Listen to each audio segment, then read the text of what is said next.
Howdy, everyone. Thank you for coming out.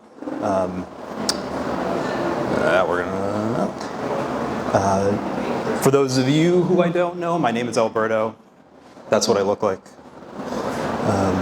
I'm a photographer, a videographer, a painter, a tinkerer of retro consoles, and a game dev now, I guess, which is still kind of weird to say. I'll skip over that. So, today we're going to talk about the Game Boy. We're going to start with a history lesson. And we're going to start with Gunpei Yokoi, who's a early Nintendo employee, pre-video games. Originally a toy maker for them. Would later go on to be a producer on Donkey Kong, Mario Brothers, Kid Icarus, Metroid, Duck Hunt, Dr. Mario, Fire Emblem, a murderer's row of producing credits. He also has the patent for the D-pad, fun fact. And then in addition, he also made the Famicom controller, the NES Zapper, the Rob the Robot, obviously the Game Boy, Virtual Boy, Game Boy Pocket, Wonder Swan. If he's the father of the Game Boy, then the older brother is going to be the Game & Watch. If you've played Super Smash Brothers, that's probably where most people are familiar with the Game & Watch. And it's no coincidence that the Donkey Kong one looks kind of familiar. Legend has it that Gunpei-san was on the train to work and saw a salaryman sitting across from him, fidgeting with his calculator just to kill the time. And that was his inspiration to make his first handheld. He's also credited with a design philosophy at Nintendo called Karate Gijutsu no Suihei Shiko, which roughly translates to lateral thinking with seasoned technology, which essentially means don't focus on the cutting edge. Use readily available, reliable, cheap technology and find creative design choices with that. And you can kind of see that throughout Nintendo's life cycle.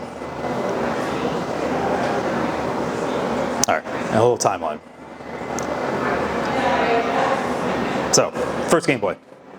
We affectionately call it the DMG-01. Released in 1989 for $89, an 8-bit 4.19 megahertz processor with 8 whole kilobytes of RAM and 8 kilobytes of VRAM, and a 160 by 144 10.9 aspect ratio display, not even 2.5 inches on the diagonal. But most importantly, no backlight, 2-bit color, and because of the cheap screen, it couldn't actually display black and white, and we got 4 shades of green, which is now just the standard Game Boy aesthetic. Most importantly, though, ran off of 4 AA batteries with 30 hours of battery life, which compared to its main competitors like the Sega Game Gear, which had a full backlight display, full color, that took 6 batteries and ran for about 2 to 3 hours, and the games were terrible.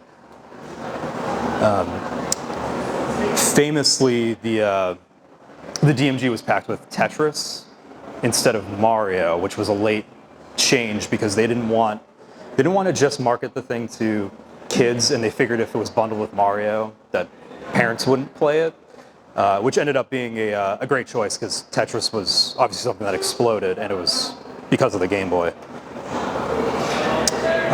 So 7 whole years later, the Game Boy got its obligatory late cycle upgrade. Smaller, cheaper, same internals, slightly bigger screen, now capable of doing gray instead of green, and a little bit better quality, but not much. All at the expense of battery life. 2 AA batteries, 10 hours. And then a little detour.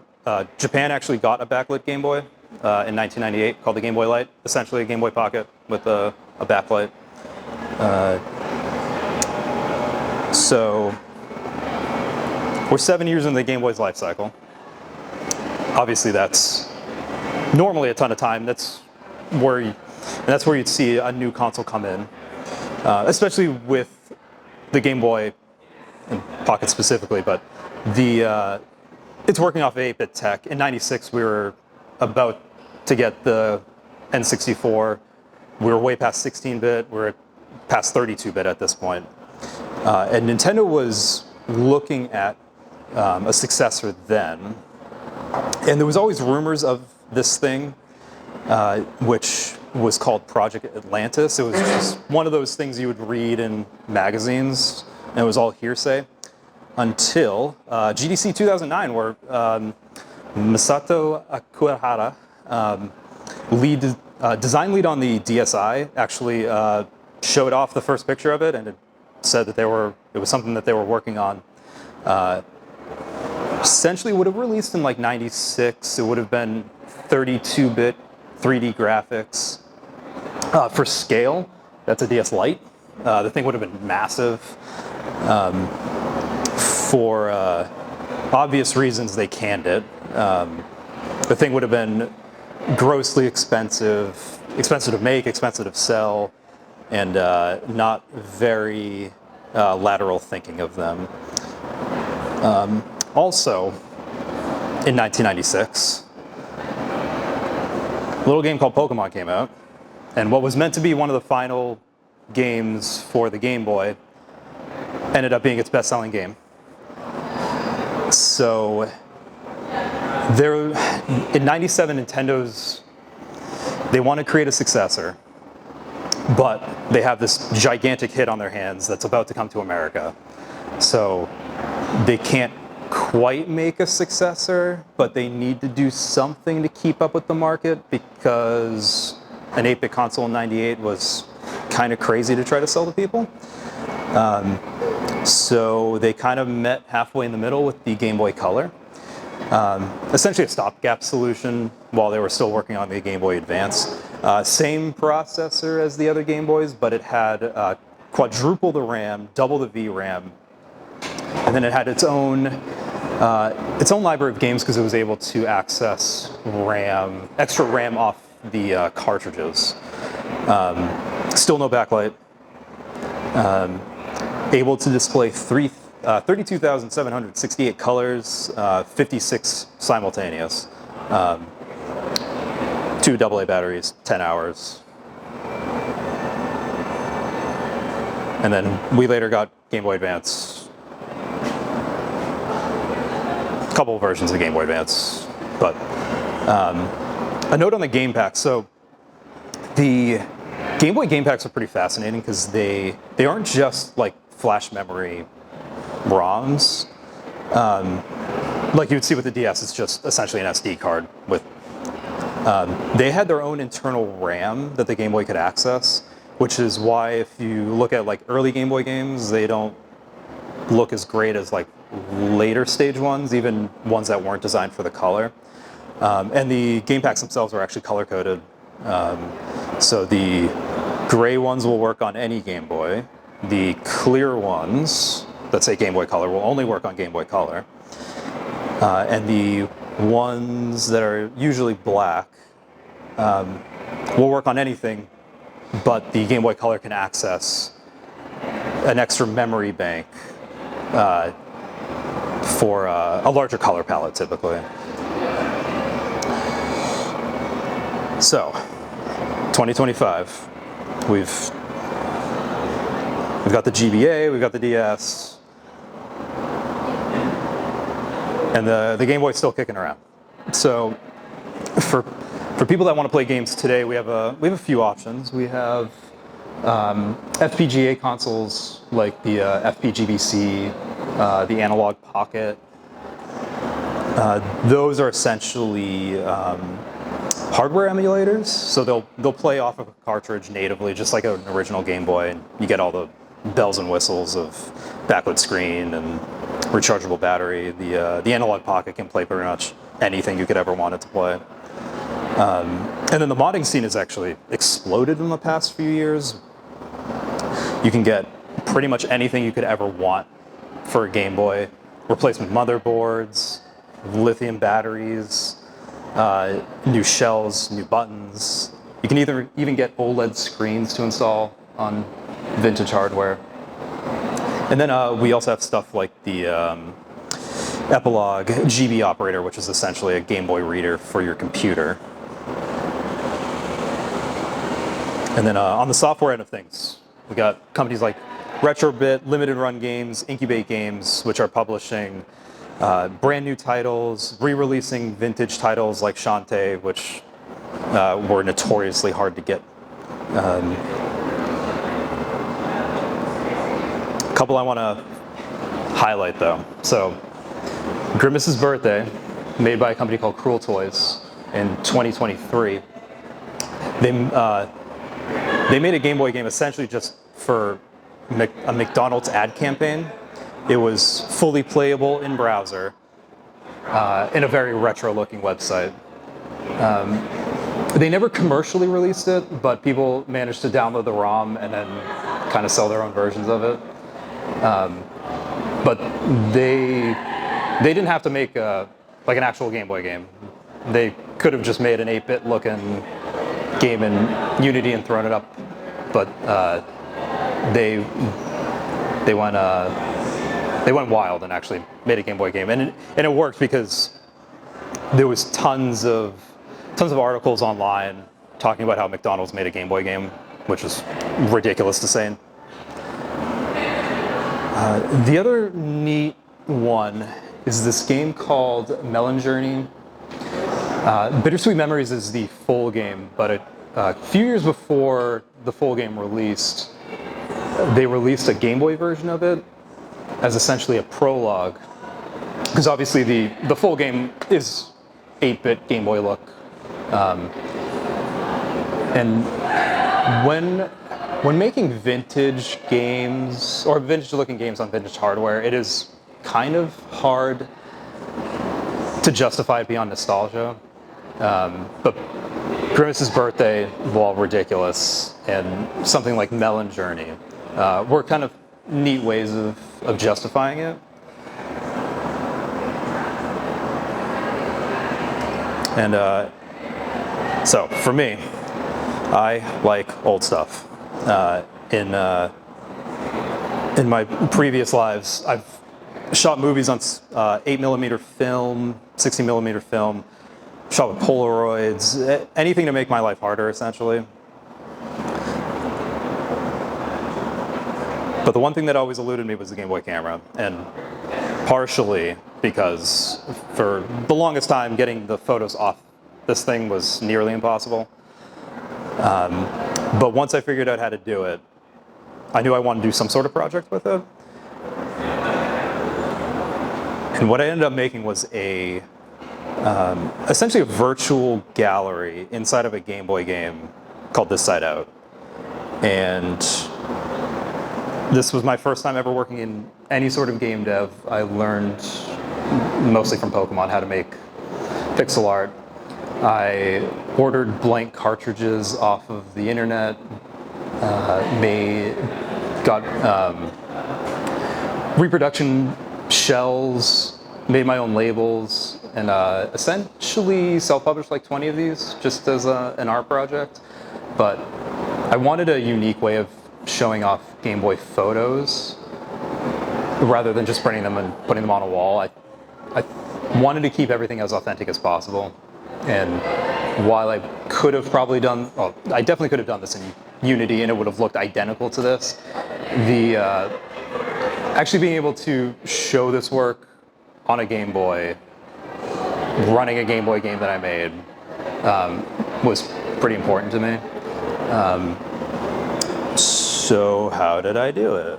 I ended up going with GB Studio, which is a very beginner-friendly visual game engine for Game Boy and Game Boy Color.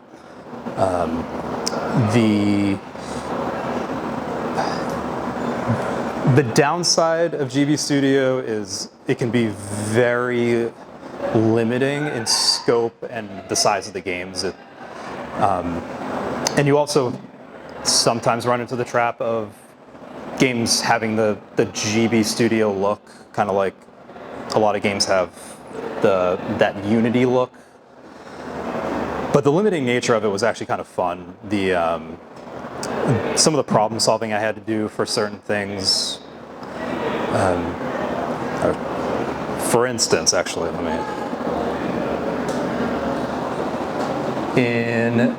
actually it's not here, but in one of these scenes, I found out GB Studio doesn't have an on update call, but you can do it with an actor in the scene. And I wanted just based on some feedback I got at demo nights, I wanted a way of being able to tell people, like, hey, you saw everything, like you can stop playing now if you really want to. And I wasn't able to figure out how to do that.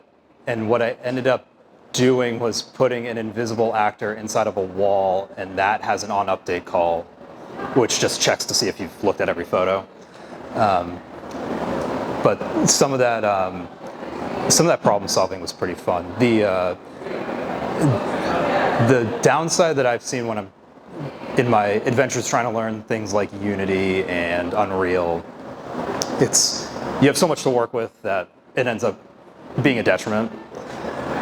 So working in a limited 8-bit space where I had a very small amount of space I could work with helped a lot, and probably is the reason I even finished the project, honestly.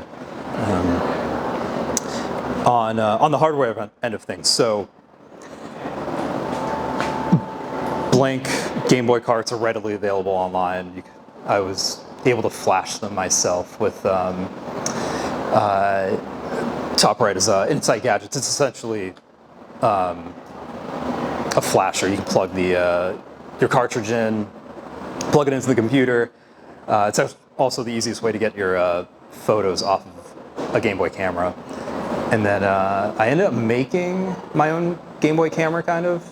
I learned how to make my own cartridge boards so I could create, so I could use custom Game Boy camera ROMs that were floating around online.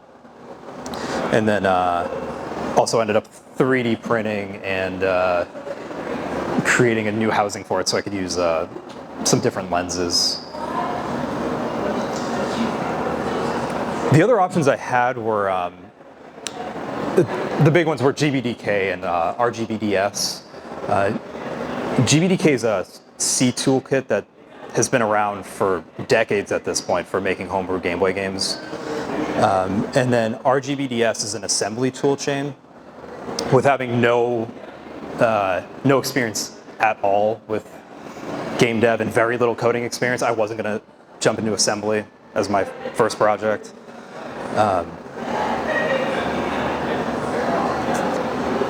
But I want to highlight this book here because I did end up picking this up as an advanced copy of this last year. Game Boy Coding Adventure by Maximilien Degois is a very, very, it's a beginner-friendly book on how to make Game Boy games, essentially the old school way, in assembly. The book's coming out in August, I think. And I wish I found this a little earlier because I probably would have at least given it a shot. But it's something to look out for because it's a really great resource. And questions, comments, anything. I don't know how to end anything ever, so. Are you presenting this today as in St. Patrick's Day? No, that was actually completely by accident. In every way, shape, and form, even the title.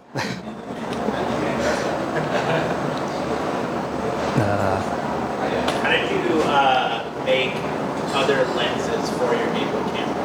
Like, could you take the line off and have them focus and stuff?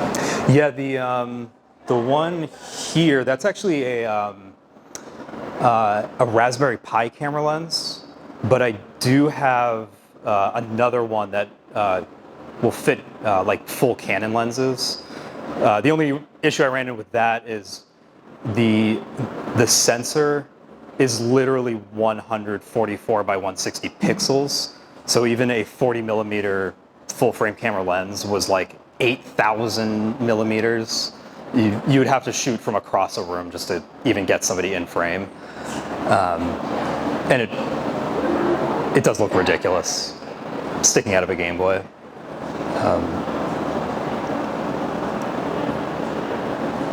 You.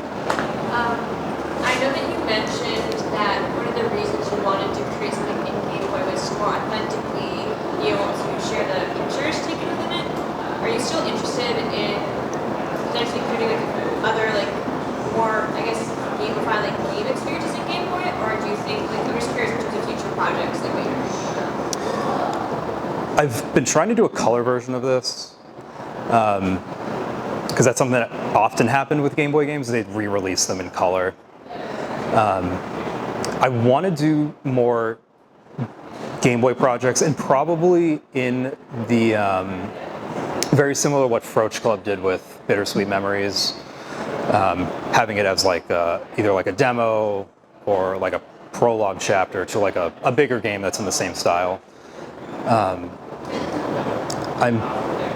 As far as like other art projects inside of a Game Boy, if I could think of something good that makes sense, I would definitely do it. But the feeling of a sophomore slump is what's stopping me right now. Beck. Could you provide an example or maybe a specific point when your preconceived notions were challenged or shattered? Was there a point that, or something about the project going into it that perhaps you thought was going to be really difficult, but turned out not to be, or perhaps the other way around? Something that you expected to be easy, but turned out to be a nightmare? So I wasn't going to do any music for the game because I have no concept of music. GB Studio has a built-in tracker that you can use. I spent 3 hours on YouTube learning how to play 2 Bach pieces on piano and getting it in the tracker just so I get 2 tracks. It took me all day, but I did it, and I'm still amazed that I figured that out. So that was easier than I thought it was going to be. I think the feedback was the hardest part because I wasn't expecting to get much. And via 2 demo nights, I ended up almost completely redoing the game just based on feedback. Completely redid the maps, added more like gamey stuff to it because I was finding people were just playing it for like a minute and not knowing what to do. So that was surprising. Was that part? I also have a comment and an explanation. So when I came to my first Boston East event, the demo night, a couple years ago, I think, you were like the first project I saw, and I didn't need any further convincing to understand that this is a really inspired group of people, and your work is really impressive. I can't wait to see how it. Appreciate it. The Game Boy camera was literally the first camera I ever bought, and it's and actually, fun fact, I think it's the first consumer digital camera because the thing was $50, and this was in '96. I can't even think of another digital camera at that point. Obviously, the quality on it is horrendous, but I used to take that thing everywhere and actually try to take real photos with it. And I had mine laying around for almost 2 decades with the photos still on it because the battery survived that long somehow. And that was the biggest thing for me. I was like, I got to get these photos off this thing. Like, I need to find a way of doing it. And when I finally found that, like, it opened up all those possibilities for me. Thank you. Yeah. Greek. General question. Yeah. What's the state of emulation for the Game Boy camera? Like, could you just feed your webcam straight into it?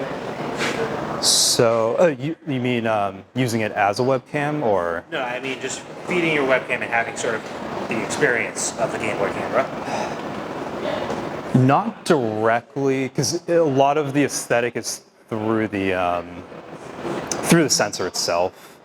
I'm trying to find a way of using it as a webcam, and so on the SNES there's a essentially a cartridge reader that you can put Game Boy games into, and I'm thinking that if I can get one of those, put a Game Boy camera in it, and then feed it through a capture card, that I could probably turn it into a webcam. I've been trying to find some other applications for the camera itself, but it's going to require a lot more assembly knowledge than I have right now. I know you said you're not like a music guy, but do you know LSDJ? Yes, yeah. And the Analog Pocket actually has, there's another one besides LSDJ. Another tracker? Yeah, I forget what it's called. But it actually has it built in. They're very daunting, I've tried it. And, LSDJ I think is Game Boy specific. The other one that I was trying to use was Game Boy Advance specific, so I couldn't use it for this. But yeah, when I was looking at it, that seemed way above my level. Yeah. Just a cool, like, relatively modern software written for Game Boy. Yeah, and people use Game Boys as live instruments, which is crazy. Using things like LSDJ and yeah. So, like, what part of the hardware was the most constraining for you? Because, like, I've used things like RWS, for instance. Like, there's limited program memory, limited RAM, limited CPU speed. Like, where did you run into any problems with the hardware, if any? The biggest thing was storage, because GB Studio does as much as it can for you, but there's no way of really optimizing. This side out was maybe 6, actually with all the photos it was like maybe 20 scenes, 10 actors, and that was half a megabyte, which is getting towards the limit of what the Game Boy can read. The optimizing storage on a Game Boy cart's pretty crazy, and if you've read what went into making the Pokemon games, all the errors and issues that they had to re-release that game twice before it came to America, and we still had issues with it. So yeah, the storage was the big thing for me, especially since I had to go up a price level on the cartridges, just because I just barely missed the 256 KB mark on it. But Apologies if it was in the links on the final slide. I remember playing the game at one of the demo nights. Is there a place we can access it now? Oh, yeah, if we yeah, don't yeah. have a Game Boy? yeah, let me bring that slide up. The QR code has pretty much everything I've talked about, links to software, resources, things that I probably forgot to talk about. As well as like my personal stuff. GB, actually, I don't know if it's a GB Studio thing or an itch.io thing, but you can upload Game Boy ROMs straight to itch.io and they play in browser, which is pretty awesome. It's super handy. So before I get into my question, I'm just letting you know that I do have a Game Boy emulator called Delta for iOS. And moving on to my question, well, there's two of them. Do you know anything about Game Boy emulators on mobile phones compared to the physical Game Boy itself? And then if I were to download like one of your games or any Game Boy games on my phone, do you still get paid for it? Even though it's like just a ROM? Did you say get paid for it? Yeah. Oh, well, mine's free, but yeah, I've used Delta. I love Delta. I don't think Apple, or I'm not sure about Google, but Apple definitely doesn't let you buy things through it. There's really nothing stopping you from buying a flash cart reader and just making your own copies of whatever, and then uploading them and playing them on Delta. As far as comparing it, most GB emulators are more than fine these days. There's purists that will never touch them because they'll find some reason. The Analog Pocket and the other FPGA consoles are neat because they're not emulating on a software level, they're emulating on a hardware level. So it's a little closer to, it's about as close as you're going to get without Nintendo actually telling people what the CPU architecture is.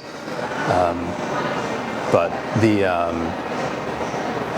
yeah, like I said, there's purists out there that can find reasons not to use an emulator. For most things, I just want to play the game 9 times out of 10. Yeah.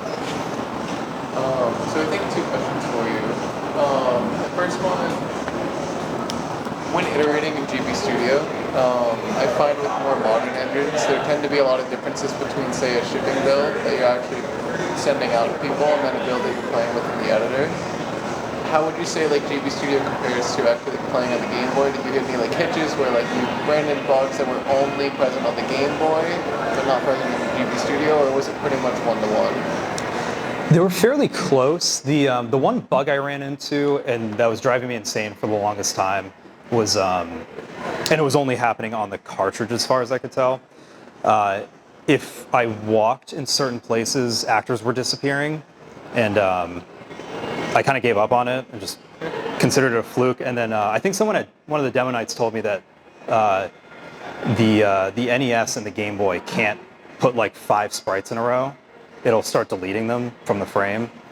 And lo and behold, that was the issue. But it seemed to be an issue only on the cartridge, and I'm assuming GB Studio on the computer was doing something on the back end just to get around that. But yeah, it's very similar like a Unity where you can just hit play and just play it right. It'll make a build right in the editor. So. Are there any local communities for making games with the Game Boy? Not that I know of. There is online. There's a ton. There's literally a Game Boy Camera Club. But I've been to almost every single Boston Indies event in the last 2 years, and no one's told me anything. So I'm assuming there isn't anything local. But I mean, I guess we could start something.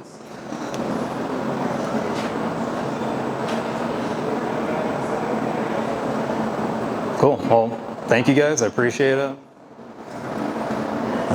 Sorry for roaming around.